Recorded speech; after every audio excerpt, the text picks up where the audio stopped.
Welcome to The Stream. I'm Femi OK. Millions of people in Zimbabwe are short of food and clean water, and it's putting pressure on a government that is already battling to revive a flagging economy. What is needed to pull Zimbabwe back from the brink? You can send your thoughts through Twitter and YouTube and be part of today's conversation.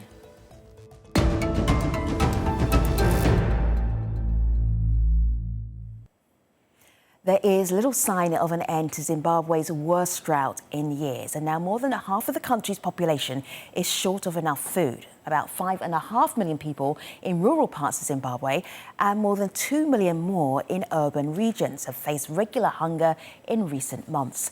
And the problem is so bad that the UN warns it could spark civil unrest, and that threatens national security. Al Jazeera's Haru Matassa has more on the daily challenge of finding safe water. In Zimbabwe's second city, Bulawayo, the supply of piped water from the city council is unreliable. That means they sometimes had to use untreated water. When the supply is turned on, Nzima makes several trips to the communal tap to stock up. She says the neighborhood can sometimes go a whole week without water, and she doesn't want to use any that's not clean and safe. Getting water in the holes doesn't make us feel good because that water is not healthy. Like this past week, so many people were suffering from stomach. So I believe it could be cholera or something, I don't know. The food and water crisis is so bad that in January, Zimbabwe's agriculture minister warned there was less than 30 days worth of grain in the country's strategic reserves. And there are other persistent problems. Political and economic corruption remains widespread. Those who protest against the government often face violent crackdowns by police. And bouts of hyperinflation have eaten into salaries, with doctors among those in the public sector recently going on strike. Linda sent us this video comment about the impact of Zimbabwe's economic crisis on women. Let's check it out. The impact of the dilapidating economic crisis in Zimbabwe has seen a lot of women, especially in urban areas, struggling to make ends meet. Food is generally expensive, and the exchange rates, which are changing by the hour or by the day in Zimbabwe, actually make it difficult for women to be able to budget and to sustain their families.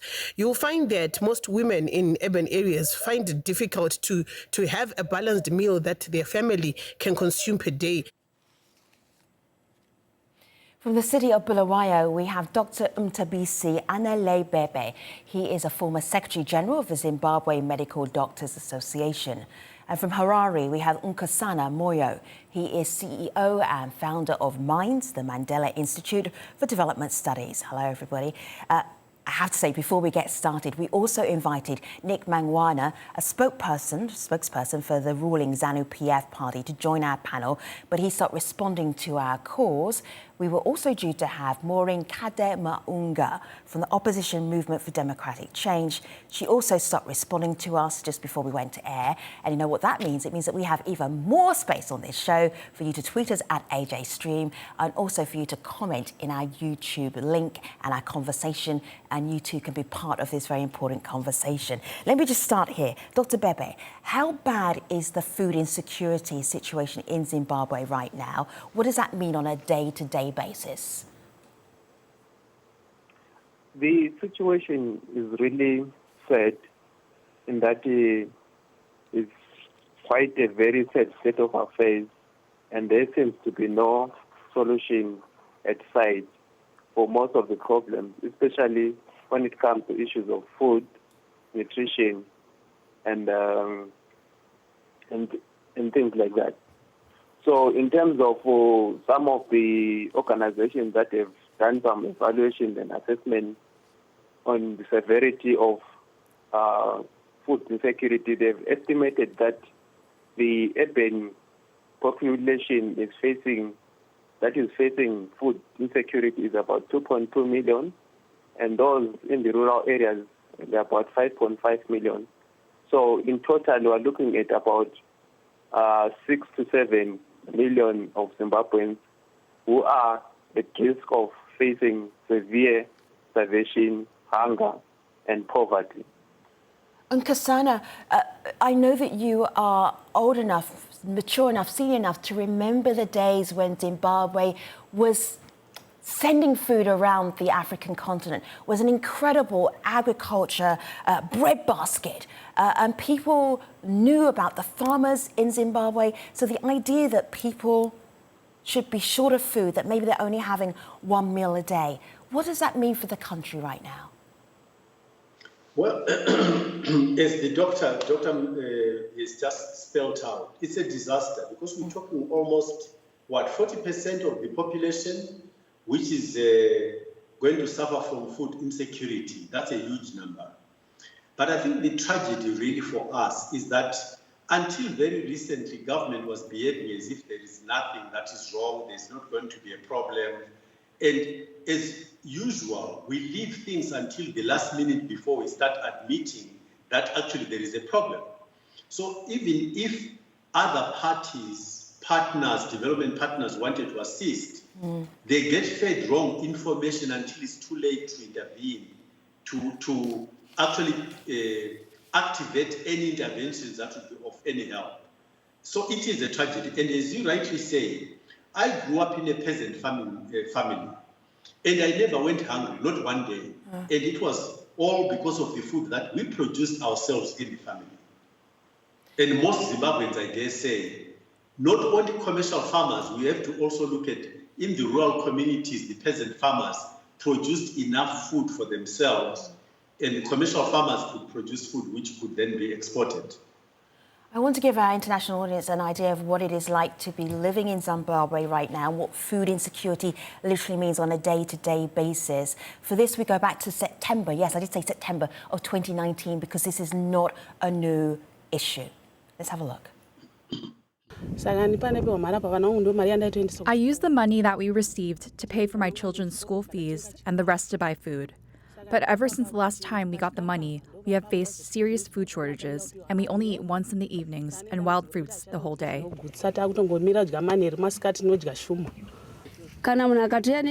Sometimes we barter the fence that we are making for some food. And that is the main reason we're making the fence, so we get some food.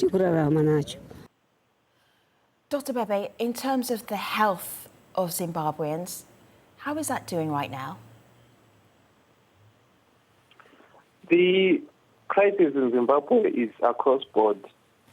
It's not a matter of only political instability. It's not just a matter of economical uncertainty. It's not a matter of social injustice.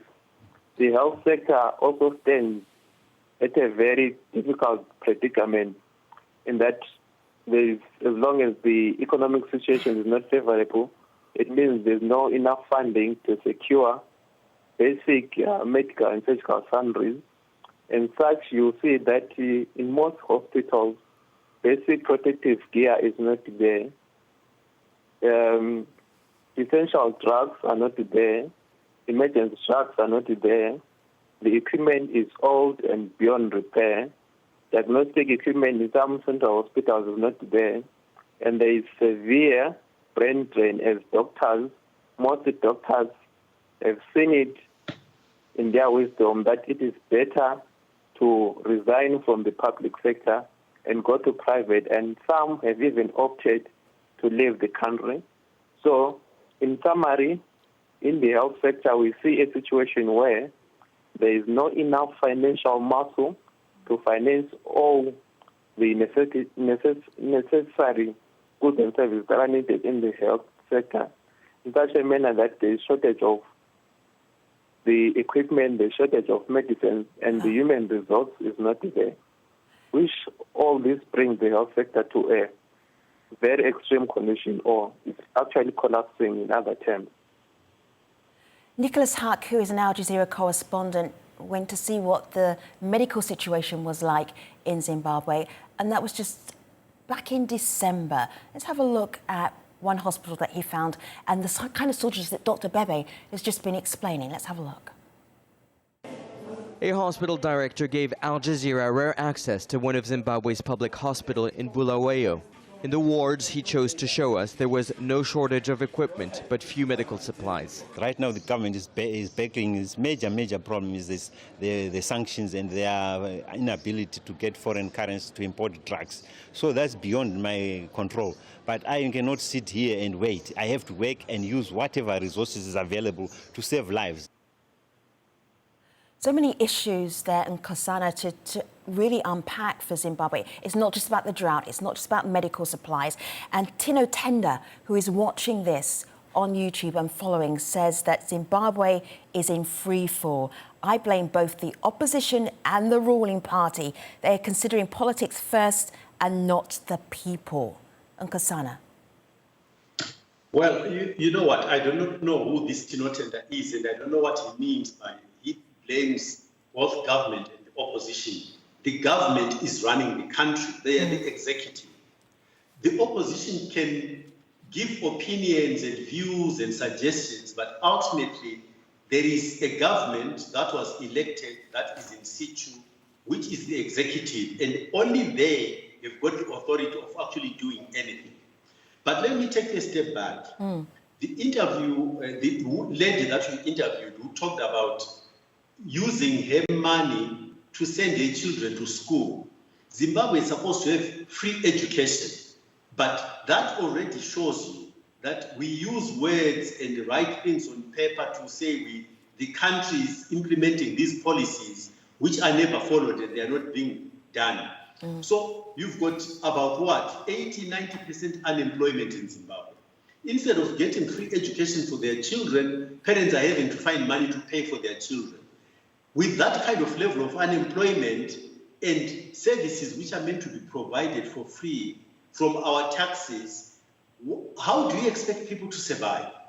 There is very little that they can do. But this issue of saying we blame the opposition as well as the government is just totally misguided. It means people don't understand what a government is. The government, for the 5 years that is in office, is meant to run a country. And they are responsible for the failures and successes during that period. And the electorate ought to use that as a base of deciding how to vote next time. So it's just people are being misguided in terms of including the opposition in the failure of the government of the day to perform. How much is there a level of frustration? Because after there was a change in leadership in Zimbabwe, however you want to describe that change in leadership, what really actually changed Nkosana, really?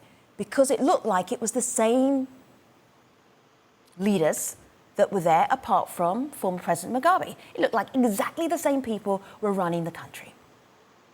Well, absolutely. Let's look at what the current president was President Mugabe's right-hand man for the past almost 40 years. So, in fact, there was would say the jockey changed, but the horse stayed the same. And in fact, the next jockey was provided from the same stable. So nothing changed. What is actually interesting for me is that the current president cannot perform at the same level that President Mugabe used to, because things have got decidedly worse today than they were under President Mugabe. I'm just bringing in here Nelson. Nelson is on YouTube. Nelson, thank you for joining our conversation. National security is now the biggest threat, more than poverty and hunger. The president is pledging to award families that bring dead people to his new mortuary. So I don't know if you can even speak to this, Dr. Bebe, but this idea that because of where we are with hunger, with drought, with that instability, that it could cause bigger problems. Your take? I beg your pardon. I have a problem with the sound system. It's not so clear. May you kindly repeat the question? Yes, of course. So Nelson is joining in this conversation with us. He is on YouTube. He says national security is now the biggest threat, more than poverty and hunger, because of those issues where people are not being able to get enough food. They are not getting jobs because unemployment is so high. Dr. Bebe. Yes, I totally agree with that comment. And that, of course, the issues of food security, issues of unemployment, issues of the liquidity crisis, issues of the loss of value of wages, unemployment, low wages, and things like that, they will always deteriorate to a set of national security because they are bound to obviously trigger some level of civil unrest. As a matter of fact, as doctors are actually coming from a long industrial action, which lasted for about 4 months, and one of our colleagues was abducted during the industrial action.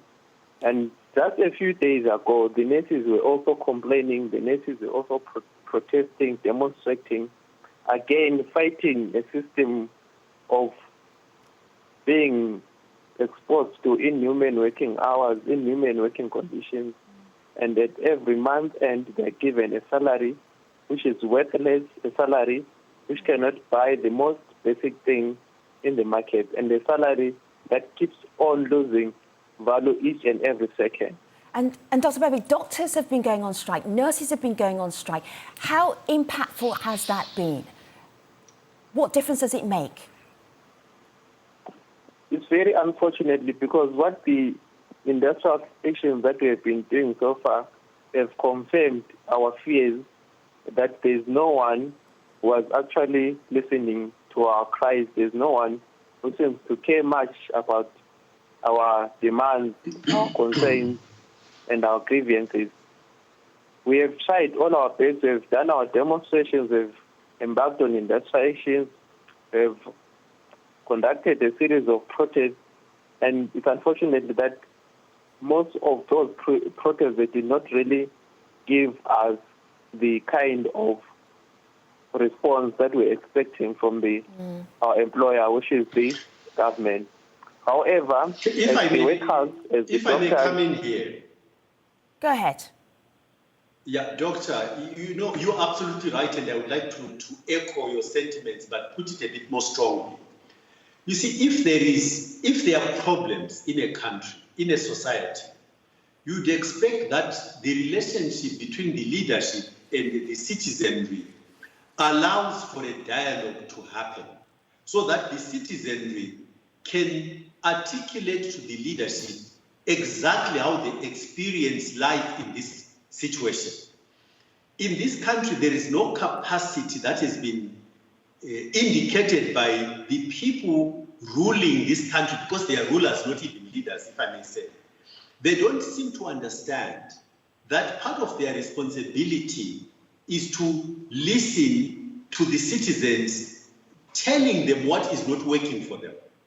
And going back to your question about insecurity and national insecurity, clearly if all the avenues for dialogue are closed, if there is no platform on which different parties can interrogate what's going on and share those experiences and try to cobble together a way out, over time what is going to happen is that the citizens will get the impression that the only way available to them is to protest and resort to activities that really put up the pressure, the steam, if you like, because the government is not showing an understanding and inclination to listen to anyone.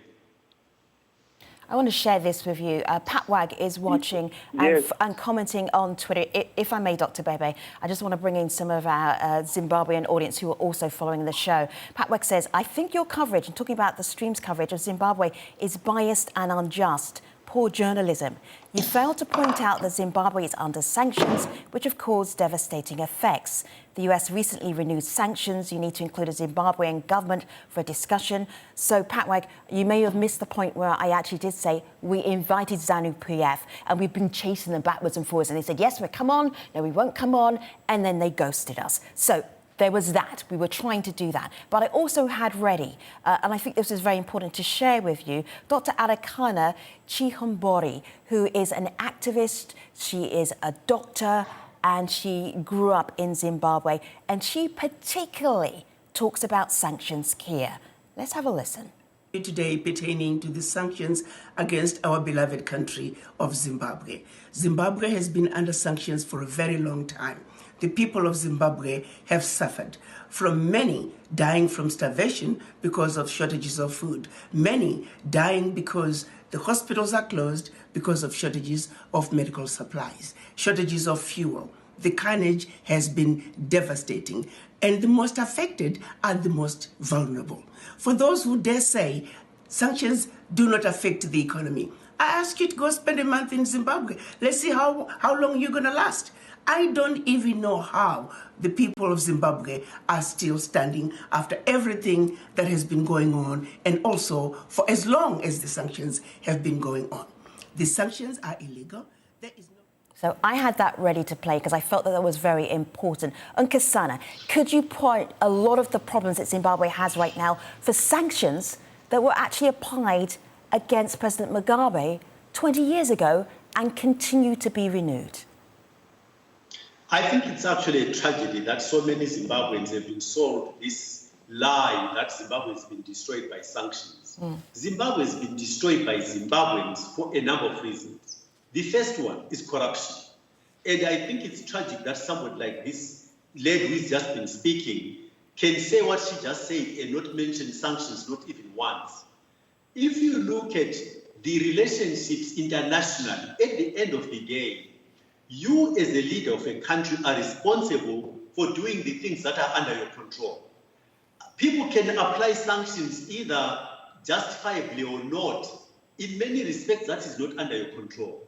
Zimbabwe cannot claim in any shape or form to have done all of the things that are under its control to alleviate the suffering of its own people.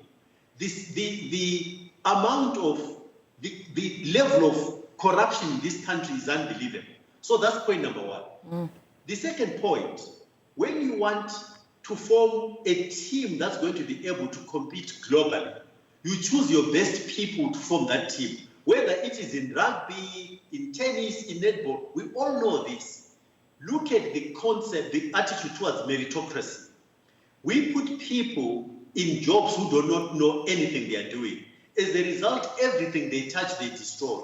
Look at all of our state-owned enterprises in this country.